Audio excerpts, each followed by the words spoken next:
जय हिंद बच्चों। कैसे हैं आप सब? आशा करती हूँ सब खूब स्वस्थ होंगे, मस्त होंगे और अपनी अपनी पढ़ाई में सब लोग व्यस्त होंगे।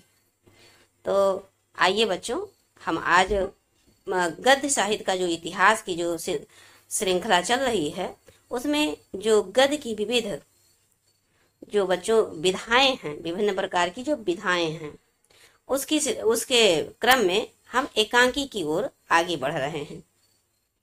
तो आइए बच्चों, आगे बढ़ने से पहले छोटा सा रिक्वेस्ट, चैनल को सब्सक्राइब करिए और वीडियो को फ्रेंड सर्कल में अपने शेयर करने का प्रयास करें और वीडियो को लाइक करें बच्चों, और अपनी भावनाओं को, समस्याओं को कमेंट के माध्यम से बताएं। जो भी पढ़ाई से संबंधित जो हम पढ़ा रहे हैं, इसमें कोई दिक्कत हो तो आप कमेंट के माध्यम से अवश्य बताएं। तो आइए बच्चों, इस गद्य साहित्य की श्रृंखला में हम आगे बढ़ते हैं।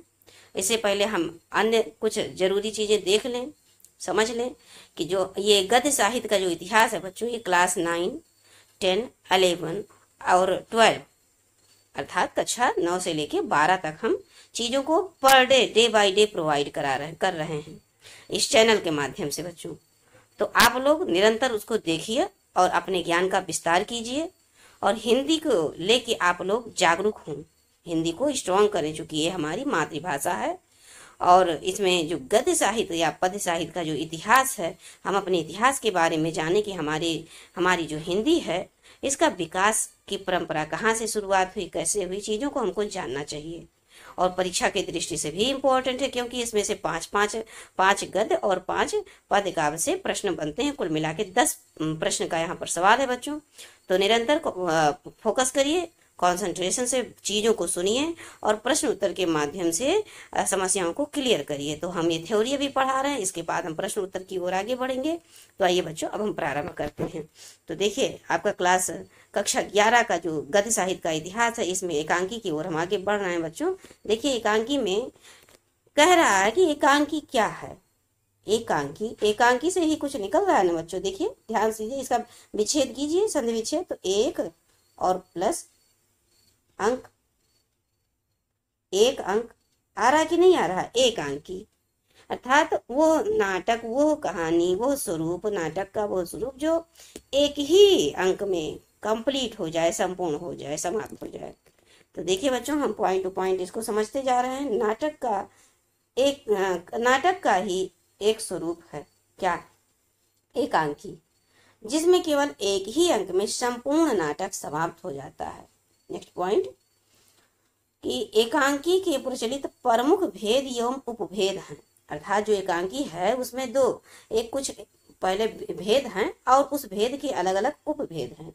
तो भेद में देखिए बच्चों, ध्वनि रूपक है, संगीत रूपक। एकांकी कैसा है?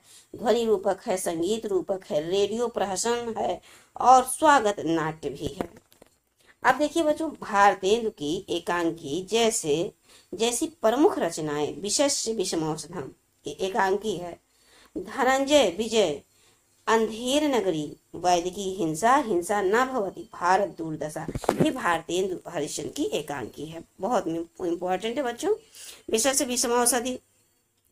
विषमौषधम, धनंजय विजय, और उसके बाद अंधेर नगरी, वैदिकी हिंसा न भवती और भारत दुर्दशा। तो देखिए बच्चों, अब जयशंकर प्रसाद की एकांकी देख लीजिए। एक घूंट सर्वमान्य रूप से हिंदी का प्रथम एकांकी माना जाता है। इस बात को ध्यान देना है कि क्वेश्चन ये सब पूछ लेता है, ये प्रथम से लेकर ज्यादा पूछता है कि प्रथम एकांकी कौन सा है, प्रथम उपन्यास क्या है, किसका है। तो ये प्रथम क्या कहते हैं, एकांकी एक घूट है। और एक घूट किसका है? जयशंकर प्रसाद का। जयशंकर प्रसाद अर्थात शंकर जी ने क्या पिया था? एक घूट तो पिया था क्या? 20।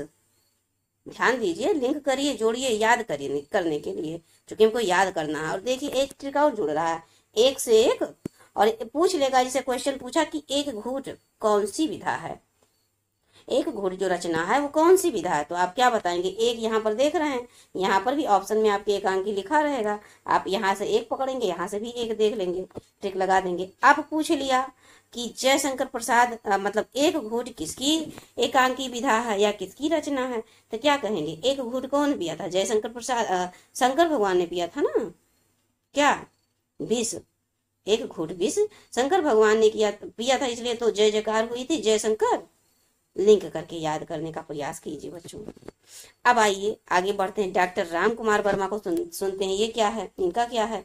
तो डॉक्टर राम कुमार वर्मा एकांकी नाटकों का प्रथम संग्रह इन्होंने लिखा था। नाटक तो लिखा जयशंकर प्रसाद ने पहला, लेकिन बच्चों जो संग्रह की बात होती है, एकांकी और एकांकी संग्रह अलग अलग चीजें होती हैं। संग्रह वो होता है जिसमें बहुत सारे एकांकी इकट्ठा लिखे होते हैं, और एकांकी मात्र एक एकांकी।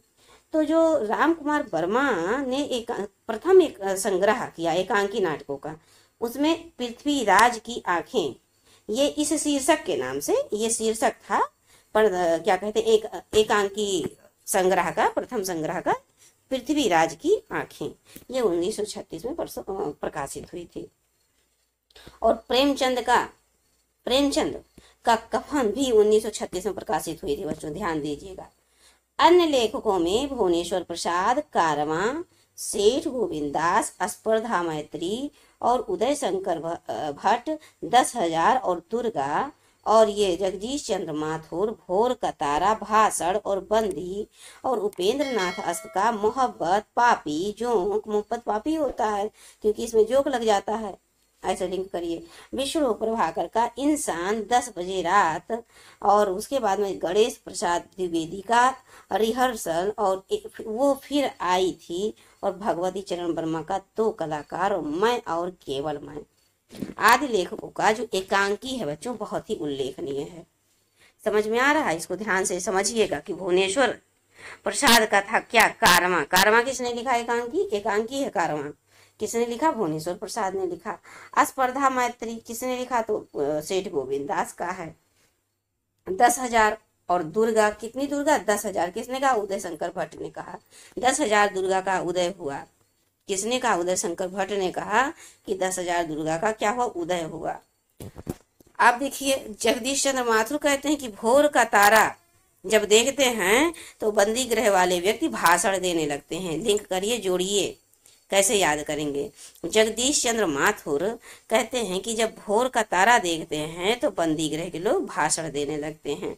उपेंद्र नाथ अस्क क्या कहते हैं कि मोहब्बत क्या है? पापी है, क्योंकि इसमें जोंक लग जाता है। विष्णु प्रभाकर क्या कहते हैं कि इंसान जो है 10 बजे रात तक सो जाते हैं। जो इंसान व्यक्ति होते हैं, अच्छे व्यक्ति होते हैं, वो 10 बजे रात तक क्या सो जाते हैं, विष्णु प्रभाकर कहते हैं। ऐसे जोड़ जोड़ के बच्चों याद कीजिए। हमको तो याद करने का उद्देश्य है, क्योंकि हम 1 नंबर भी नहीं जाने देना चाहते हैं, है ना बच्चों? इसी ट्रिक को अपनाइए। ये आपके ये जो आप 11 में पढ़ रहे हैं, यहीं पर मत रुक जाइए कि हमको यहीं पास करना है। नहीं, आप 12 को भी पास करेंगे, और इसके बाद जब कंपटीशन एग्जाम देंगे तो अगर वहाँ पर हिंदी है ना बच्चों, तो ये सब पीछा नहीं छोड़ने में, आपके साथ ही रहेगा जब तक आप कहीं सेलेक्ट नहीं हो जाते हैं।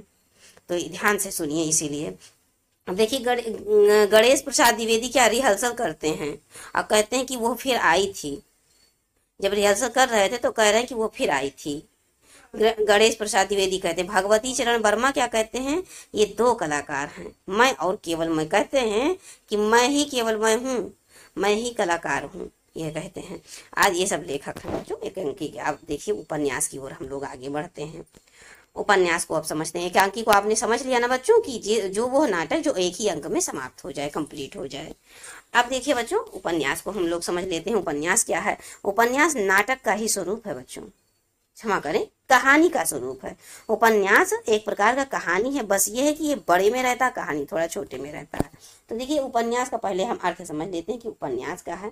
तो यानी कि बच्चों उपन्यास को अलग कीजिए, उप और प्लस न्यास। तो उप का अर्थ होता है अपने निकट या पास में या सामने, और न्यास का अर्थ होता है रखना, अर्थात सामने रखना। इसमें प्रसादन अर्थात प्रसन्न करने का भाव निहित होता है।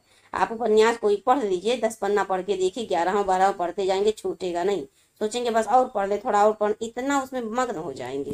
तो यही कह रहा कि भाव निहित होता है, और अर्थात किसी घटना को इस प्रकार सामने रखा जाता है जिससे दूसरों को प्रसन्नता हो, खुशी हो, उसी में मग्न होकर पढ़ें।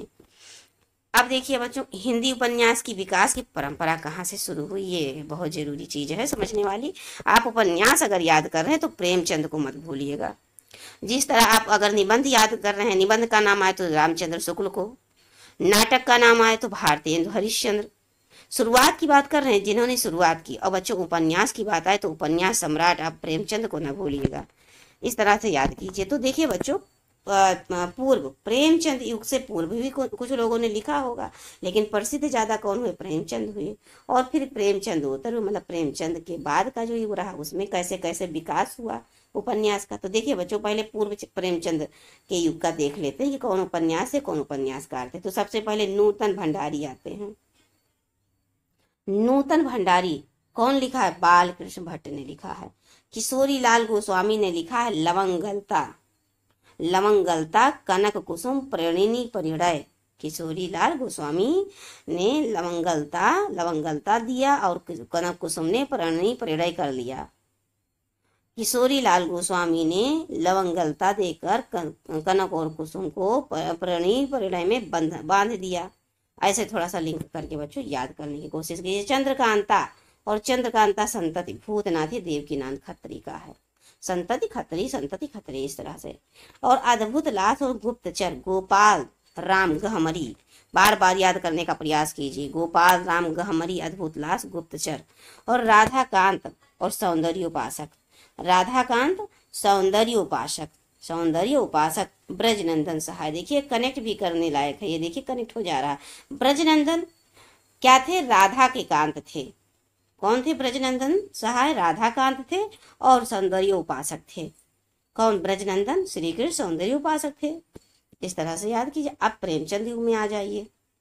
प्रेमचंद में सबसे पहले तो प्रेमचंद को ही देख लीजिए, इंपॉर्टेंट है। इन्होंने कितना सारा उपन्यास लिखा। सेवा सदन, निर्मला, देखिए रंगभूमि, कर्मभूमि, गोदान, कंकाल और तितली, ईरावती, ये जयशंकर प्रसाद का है। और बच्चों ये सेवा सदन, निर्मला, गबन, गोदान, रंगभूमि, कर्मभूमि, ये सब क्या है? उपन्यास है प्रेमचंद जी का। अब देखिए माँ भिखारणी और संघर्ष, विश्वंभर नाथ शर्मा कौशिक का है। कौशिक का है क्या कि कौन संघर्ष कौन करता है? भिखारणी माँ लोग संघर्ष नहीं करती हैं। देखिए कितना संघर्ष करती हैं, ट्रेन में हर जगह देखिए कितना संघर्ष करते हुए भिक्षा मांगती हैं। भिखारणी संघर्ष माँ विश्वंभर नाथ कौशिक ने ऐसा कहा। देहाती दुनिया शिव पूजन सहाय ने लिखा है। शिव पूजन सहाय क्या लिखते हैं? देहाती दुनिया। दिल्ली का दलाल शराबी चंद हसीनों के खतूत उग्र ने लिखा है। उग्र वाली बात है यहाँ पर। दिल्ली का दलाल भी उग्र, शराबी पीले वो भी उग्र, शराबी भी उग्र, चंद हसीनों के खतूत भी उग्र। पांडे बेचन शर्मा उग्र ने लिखा है। आत्मदाह व्यभिचार हृदय की परख आचार्य चतुर शास्त्री ने लिखा है। क्या लिखा है? आत्मदाह व्यभिचार हृदय और हृदय की परख। ये अप्सरा, अलका, निरूपमा, प्रभावती, सूर्यकांत त्रिपाठी निराला का है। मोस्ट इंपॉर्टेंट है बच्चों निराला का ये। अप्सरा, अलका, निरूपमा, प्रभावती, सूर्यकांत त्रिपाठी निराला का। प्रेम पथ, अनाथ पत्नी और मुस्कान, ये भगवती प्रसाद वाजपेयी का है। क्या है? प्रेम पथ, अनाथ पत्नी और मुस्कान।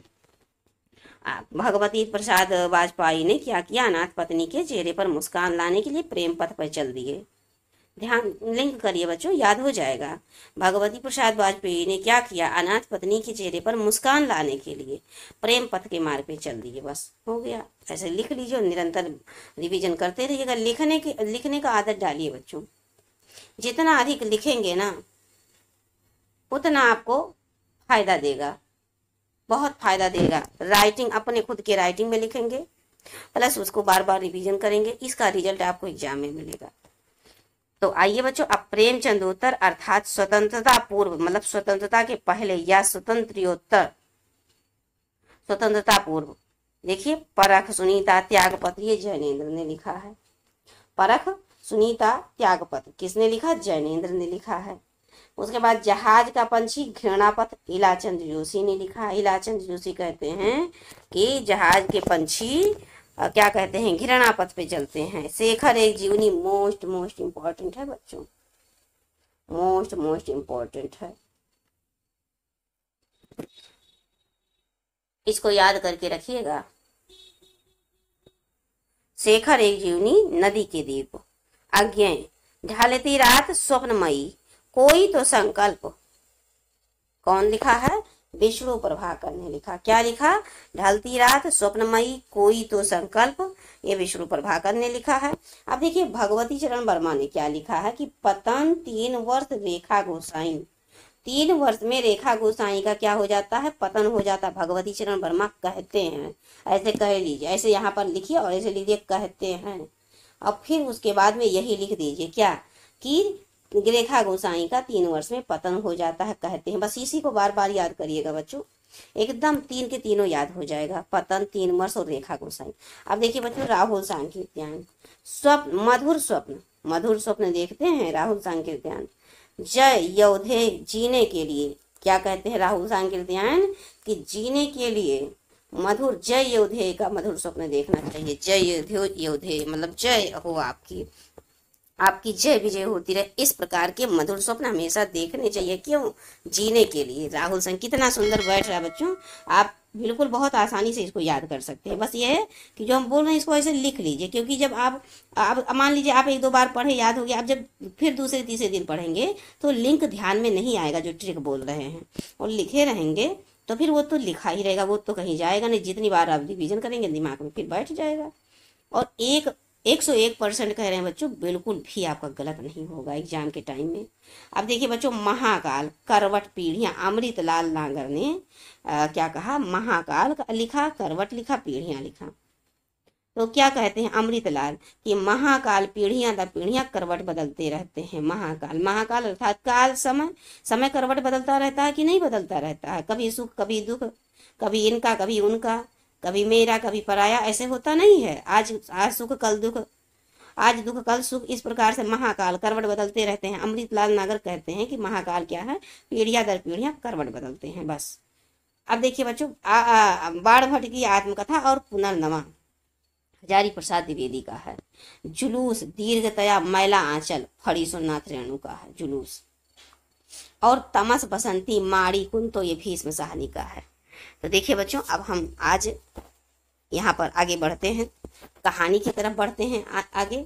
ये देखिए, कहानी को भी देख लेते हैं, जल्दी जल्दी समझ लेते हैं कहानी क्या है। ये कहानी भी एक जो गद्य साहित्य का विधा है विभिन्न विधाओं में। तो अभी तक हमने क्या पढ़ा, नाटक पढ़ा, उपन्यास पढ़ा, एकांकी पढ़ा। अब देखिए बच्चों, कहानी पढ़ते हैं। कहानी का उद्देश्य एक क्षण में घनीभूत जीवन दृश्य का अंकन अर्थात जीवन का खंड चित्र प्रस्तुत कर देना है। कहानीकार का मर्म होता है कि जीवन के किसी मार्मिक क्षण में संवेदित होकर उसे कलात्मक एवं रोचक ढंग से रूपायित करे, प्रस्तुत करे। हिंदी की प्रथम आधुनिक कहानी इंदुमती, मोस्ट इम्पोर्टेंट, किशोरी लाल गोस्वामी द्वारा रचित है। और चौथा देखिए बच्चों, हिंदी कहानी सामाजिक चेतना एवं यथार्थ जीवन की अभिव्यक्ति है, अर्थात एक नई दिशा की ओर मुड़ी। 1935 से, क्या कहानी की शुरुआत 1930 या 35 से होती है, कहीं कहीं 30 आपको मिलेगा। अब देखिए बच्चों, अन्य सामायिक कहानियों को फोकस कर लेते हैं। दुलाई वाली बंग महिला, रामचंद्र शुक्ल 11 वर्ष का समय, उसने कहा था चंद्रधर शर्मा गुलेरी। ये सब याद रखिएगा बच्चों। प्रेमचंद की महत्वपूर्ण कहानियों को, शतरंज के खिलाड़ी, कफन, पंच परमेश्वर, मंत्र, ईदगाह, ये सब कहानी है। क्लास 9th में मंत्र पढ़ा होगा आपने। तो अब चलिए बच्चों, नेक्स्ट देखते हैं। इसके आगे हम नेक्स्ट क्लास में पढ़ेंगे, प्रसाद की महत्वपूर्ण कहानियों को पढ़ेंगे। ये देखिए, ये सब कहानी है, उनके लेखक हैं और कहानियां हैं। तो ये सब बच्चों हम नेक्स्ट क्लास में पढ़ेंगे। और आज का वीडियो यहीं पर समाप्त करते हैं और आपको मिलते हैं नेक्स्ट क्लास में प्रसाद जी की महत्वपूर्ण कहानियों के साथ। तो चलते चलते बच्चों, छोटा सा रिक्वेस्ट कि आप चैनल को सब्सक्राइब करें और वीडियो को फ्रेंड सर्कल में शेयर करने का प्रयास करें, और कमेंट के माध्यम से अपनी समस्याओं को बताएं, और वीडियो को लाइक भी करें बच्चों। तो इन वाक्यों के साथ आज हम वीडियो समाप्त करते हैं। मिलते हैं आपको नेक्स्ट क्लास में प्रसाद की महत्वपूर्ण कहानियों के साथ। जय हिंद बच्चों।